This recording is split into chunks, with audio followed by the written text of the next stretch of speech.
नमस्कार, आप देख रहे हैं जी इंडिया न्यूज में। आप सभी के साथ हूं ज्योति शर्मा। जनसुराज की सरकार बनी तो बिहार में होगा बहार, चकिया में रामशरण यादव का बड़ा बयान। आपको बता दें कि चकिया प्रखंड क्षेत्र के तरनिया गांव स्थित माई स्थान परिसर में जनसुराज पार्टी द्वारा बिहार बदलाव संवाद कार्यक्रम का आयोजन किया गया। इस कार्यक्रम में मुख्य अतिथि के रूप में पार्टी के वरिष्ठ नेता रामशरण यादव ने भाग लिया और पार्टी के विचारधारा व विकास दृष्टिकोण को लेकर ग्रामीणों को संबोधित किया। रामशरण यादव ने कहा कि जनसुराज कोई साधारण पार्टी नहीं है, बल्कि एक समर्पित जमात है जो कि बिहार को एक सबल और विकसित प्रदेश बनाना चाहती है। उन्होंने भरोसा दिलाया कि पार्टी के प्रेरणा प्रशांत किशोर के नेतृत्व में सरकार गठन तय है और बिहार की जनता मन बना चुकी है। उन्होंने यह भी कहा कि अगर जनसुराज की सरकार बनी तो शिक्षा, रोजगार, स्वास्थ्य को सर्वोच्च प्राथमिकता दी जाएगी, मजदूरों का पलायन रुकेगा, राज्य में रोजगार सृजन होगा, वहीं बुजुर्गों की पेंशन में भी बढ़ोतरी होगी, यहाँ तक उन्होंने दावा किया। वहीं कार्यक्रम में पिपरा विधानसभा के पार्टी के भावी प्रत्याशी दिनेश पाठक ने कहा कि यहाँ के वर्तमान विधायक सिर्फ सब्ज बाग दिखाने का काम कर रहे हैं और जनता को अब बदलाव के लिए 5 साल का अवसर जनसुराज को देने वाली है। वहीं कार्यक्रम को पार्टी के अन्य नेताओं राधेश्याम यादव, अनिल कुशवाहा के साथ सभी लोगों ने अपने अपने संबोधन में हर कुछ कहा। वहीं कार्यक्रम की अध्यक्षता राकेश कुमार महतो और संचालन प्रभु पांडे के द्वारा किया गया।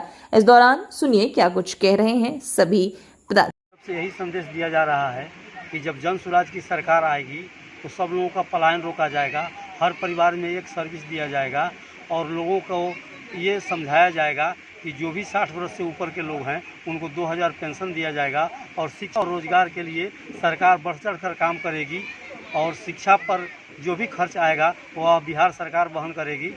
और जितने भी लोग हैं जो जनसुराज से जुड़े हुए हैं, यदि जनसुराज आगे बढ़ती है, आगे उसका फैलाव होता है, आगे उसका विकास होता है तो जनसुराज बिहार को विकसित राज्यों में एक स्थान दिलाएगी।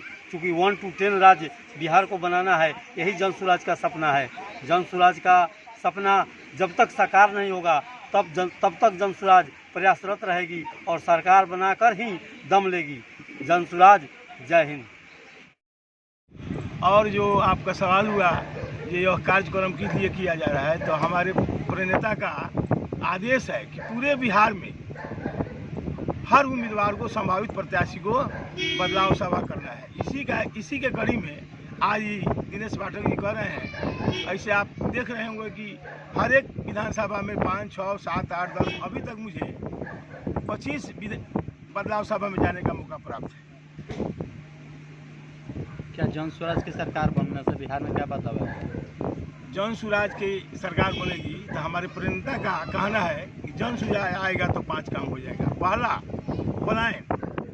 पलायन पर रोक लगाने का प्रयास करेंगे। हम अपने बिहार के मजदूरों को, काम करने वाले लोगों को यहीं 10 से 12 से 15 का व्यवस्था देंगे। आप लोग जानते हैं कि इसके पहले कोई पलायन शब्द नहीं जानता था। 3 साल से सब लोग जान रहे हैं पलायन शब्द। तो आज जदयू के भी लोग बोल रहे हैं, सम्राट चौधरी जी भी बोल रहे हैं कि 5 साल में हम पलायन समाप्त कर देंगे। हमारे नेता का कहना है कि 25 में हमारी सरकार बनी तो पलायन पर रोक लगा देंगे। यही अपने लोगों को, बिहारी भाइयों को 12 से 15 का व्यवस्था देंगे। नीतीश सरकार तो उद्यमी योजना चला रही, बहुत सारी योजनाएं चलाकर युवाओं को लोन दे रही है और कहीं ना कहीं छोटे मोटे फैक्ट्री लगा रहे हैं लोग कि लोन दे रही है, लेकिन उसमें गरीबों का दोहन हो रहा है। आप लोग देख रहे हैं जीविका दीदी जो लोन दिला रही है 30 से 32% ब्याज लगता है और सरकारी बैंक का भी 14% ब्याज लगता है। लेकिन मेरे नेता का कहना है कि अगर जनसुराज की सरकार बनी तो हम 4% वार्षिक ब्याज पर रुपया देंगे। तो हमारा रुपया सस्ता पड़ेगा कि इन लोगों का। इन लोग तो दोहन कर रहे हैं। जीविका दीदियों से पूछिए आप लोग, जो लोग लोन लेता है ग्रुप बना करके, एक किस्त उठाया, दूसरा किस्त उठा के दिया, तीसरा किस्त उठा के दिया, चौथा दिया, अब पाँचवें में गाँव छोड़ना पड़ रहा है। हमारे यहाँ जो सिस्टम पर नेता बोला है उसके ना कम होगा ना ज़्यादा होगा, उस सिस्टम पर होगा, भले ही बढ़ोतरी किया जा सकता है। कितना महिलाओं का पेंशन देने की बात हो रही है? ये तो महिलाओं पर सर 2000 60 वर्ष के ऊपर जितने भी महिलाएं पुरुष हैं उनको 2000 रुपया पेंशन लागू हो जाएगा। हमारे गारंटी कार्ड में है, लोन है।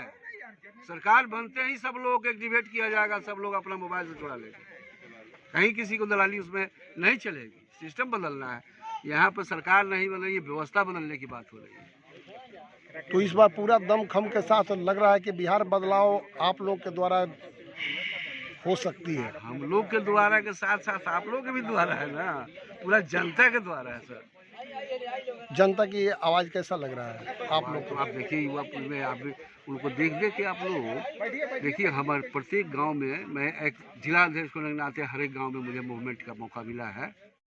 अनिल कुशवाहा, जिला संगठन अध्यक्ष चकिया अनुमंडल की तरफ से आपको तथा आपके श्रोता बंधुओं को हार्दिक बधाई एवं शुभकामनाएं।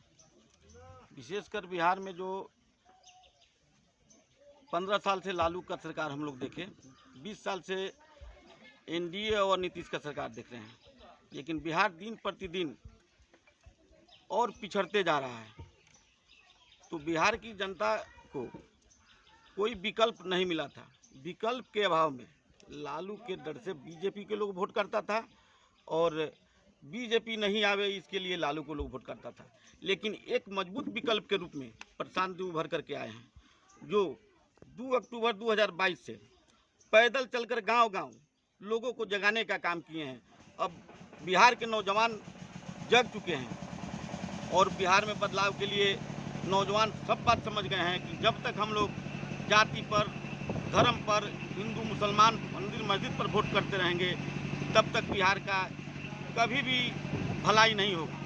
इसके लिए बिहार के सभी जनता मिलकर बिहार में बदलाव चाहती है, और विशेषकर युवाओं का अधिक रुझान है, कारण कि युवा बेरोजगार हैं और 10 से 12,000 15,000 रुपया कमाने के लिए उनको यूपी, पंजाब, सूरत, गुजरात जाना पड़ता है। और प्रशांत जी का कहना है कि हमारी सरकार बनती है तो 12 से 15,000 रुपया कमाने के लिए आपको बिहार छोड़कर बाहर नहीं जाना होगा, बिहार में ही रोजी रोजगार का व्यवस्था होगा। जिसके लिए पूरे बिहार के जनता जन स्वराज की तरफ अपना रुझान कर लिया है। बिहार में बदलाव निश्चित होगा। जय बिहार, जय जय बिहार।